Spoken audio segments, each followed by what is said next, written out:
Tu as toujours rêvé de créer un jeu en ligne, mais tu n'as jamais vraiment trop su par où commencer. Tu t'es levé un matin avec cette idée en tête et tu t'es dit que ça allait être un super projet. Du coup, tu as pris un carnet et tu as dessiné quelques croquis par-ci, par-là, et puis tu es allé sur internet, tu as tapé comment faire un jeu, et là une ribambelle de tutoriels est ressortie. Plein d'enthousiasme, tu en as sélectionné quelques-uns que tu as regardés, mais tu t'es vite rendu compte que c'était trop compliqué et que tu n'avais pas les bases pour tout comprendre. Du coup, tu t'es senti perdu et désespéré. Bref, après des heures à te brûler les yeux sur YouTube, à regarder des vidéos et à faire des recherches sur des forums miteux, t'as lâché l'affaire. Mais tout n'est pas perdu. Imagine des cours structurés, précis et clairs que tu pourrais suivre pas à pas tout en t'amusant sans devoir connaître les bases de la programmation. Eh bien, elles existent. Et tu n'as besoin d'aucune base pour les faire, il te faut juste un ordinateur. Les voici.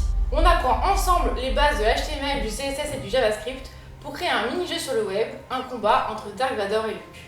On y va étape par étape, et dès qu'on découvre un nouvel élément de la programmation, je le détaille pour que tout soit le plus clair possible. Ensuite, on va s'intéresser à Blender pour découvrir le fonctionnement de la 3D. Tu pourras alors créer tes propres objets 3D et faire exactement ce que tu as envie.